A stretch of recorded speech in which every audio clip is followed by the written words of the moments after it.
কবিয়াল ওয়াসিম সরকার হরিণঘাটার বিজেপির বিধায়ক এ আসলে আদতে বাংলাদেশি মাল। আমরা ওর প্রোফাইল সার্চ করে এবং খবর নিয়ে দেখলাম একটা টাইমে এই শয়তানটা বাংলাদেশের প্রচুর জালসায় গিয়ে ধর্মীয় সভাতে করে অনুষ্ঠান অংশগ্রহণ করেছিল। এ জেনে বুঝে বদমাইশি করে এখন ওই ভোট পাওয়ার জন্য এখন ওই মুসলমানদের বিরুদ্ধে বলছে, কোরআনের বিরুদ্ধে বলছে। আজকে ও গতকালকে যেটা বলেছে চূড়ান্ত অন্যায় এবং কোরআনের অবমাননায় দেশের আইনকেও লঙ্ঘন করেছে। সে এমনভাবে বলেছে এবং মিথ্যা বলেছে সর্বত। আজকেও তার বিরুদ্ধে প্রচুর থানায় অভিযোগ হয়েছে। আমরা আমাদের সংগঠন অল বেঙ্গল ইমাম মুয়াজ্জিন অ্যাসোসিয়েশন থেকে হরিণঘাটা থানায় আজকে এফআইআর করেছি ওর বিরুদ্ধে। সেই কপিটা আপনাদেরকে দিয়েছি। আর সে কোরআনের বিরুদ্ধে অভিযোগ তুলেছে। সে বলছে যে এই কোরআন নাকি 27 জন শয়তান মিলে লিখেছে, নাউজুবিল্লাহ। এটা কত বড় মিথ্যা অপবাদ! কোরআন কোনো মানবতার লেখা না, এটা আল্লাহ তাআলা চ্যালেঞ্জ করেছে যে লা রাইবা ফি যালিকাল কিতাবু লা রাইবা ফি, কোরআন আল্লাহর পক্ষ থেকে কোনো সন্দেহ নাই। অন্য আয়াতে বলা আছে যে মানুষকে আল্লাহ চ্যালেঞ্জ করেছে যে একটা সূরা তোমরা নিয়ে এসো যদি কোনো ক্ষমতা থাকে।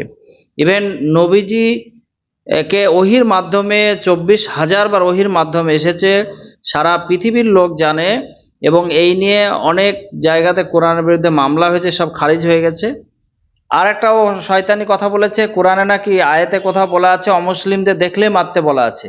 এরকম মিথ্যা অভিযোগ। হ্যাঁ, কোরআনে একটা আয়াত আছে, সেটা নির্দিষ্ট একটা জায়গার জন্য, এটা সাধারণ নির্দেশ নয়। সেজন্য কোরআনের তফসির পড়তে হয়, ব্যাখ্যা পড়তে হয়। সূরা তওবার একটা আয়াত আছে যে ফাকতুলুল মুশরিকিন হাইসু ওয়াজাদতুহুম তুমুহুম, যখন অর্থাৎ মুশরিকুনদের যেখানে পাবে সেখানে তোমরা তাদের কতল করো। এইটা রাসূলুল্লাহ সাল্লাল্লাহু আলাইহি ওয়াসাল্লামের হিজরতের পরে মক্কায় মদিনায় আসার পরে যখন যুদ্ধের দামামা বেজে যায়, এটা যুদ্ধের ময়দানের ঘটনা, এটা সাধারণ নির্দেশ নয়। যুদ্ধের ময়দানে তো কতল করার কথাই হয়, এ পক্ষ পক্ষ দুই পক্ষের ওখানে মারামারিতে কথা বলবে। যুদ্ধের ময়দানে কি ওখানে চুমুকা গোলাপ ফুল দেওয়ার কথা বলবে? ফলে এইটা সব ধর্মেই আছে যে যুদ্ধের ময়দানের অর্ডারটা আলাদা আছে, ওটাকে তুলে নিয়ে এসে এখানে ব্যাখ্যা একদম সম্পূর্ণ ভুল ব্যাখ্যা করেছে সে। আরও বলেছে যে ওর কাছে নাকি একটা কোরআন আছে, আর অসম্ভব। আমরা চ্যালেঞ্জ জানাচ্ছি, ওই কোরআন যদি ও দেখাতে পারে, সারা পৃথিবীর হাফেজদের কাছে বুকের মধ্যে সিনাতে যে কোরআন আছে এবং সারা পৃথিবীর যে কোরআন আছে সবারই কাছেই, সে মিলিয়ে দেখুক। আমরা চ্যালেঞ্জ জানাচ্ছি ওপেন, তাকে 1 কোটি টাকা পুরস্কার দেবো সে যদি ওই কোরআন দেখাতে পারে। অসম্ভব কথা। সে বলছে বাংলাদেশ থেকে একটা কোরআন কিনে নিয়ে এসছে। সে মিথ্যা বানোয়াট এই কথা বলছে। আর তার এই আইন অপরাধের জন্য আমরা আমাদের সংগঠন থেকে যেমন এফআইআর করলাম, এরকম প্রত্যেকটা থানায় আমাদের করতে বলা হয়েছে। প্রত্যেক সংগঠন, প্রত্যেক ব্যক্তি যাকেও আমরা অনুরোধ করছি যে আপনারা ওর বিরুদ্ধে এফআইআর করুন, কমপ্লেন নেন। এটা জঘন্যতম অপরাধ। আমরা প্রতিবাদ জানাচ্ছি আমাদের সংগঠন থেকে। এবং কোরআন একটা ধর্মীয় বাণী, হিন্দু ভাইদের ধর্মীয় বাণী হচ্ছে গীতা, তাদের উপনিষদ বেদ আছে। আমরা রেসপেক্ট করি, গীতাকে সম্মান জানাই, খ্রিস্টানদের বাইবেলকে সম্মান জানাই ধর্মীয় গ্রন্থ হিসাবে। কোনো ধর্মীয় গ্রন্থ খারাপ লেখা থাকে না, কোনো মানুষকে ঘৃণা শেখায় না অন্যায়ভাবে। ইসলামে তো বলা আছে যে প্রকৃত মুসলমানকে মান সালিমাল মুসলিমুনা মিন লিসানিহি ওয়া ইয়াদিহি। প্রকৃত মুসলমান ওই যে যার মুখ এবং হাত দ্বারা অন্য মানুষ নিরাপদে থাকবে। নিরাপদে প্রতিবেশীর হক সম্পর্কে অনেক কিছু বলা আছে কোরআন এবং হাদিসে।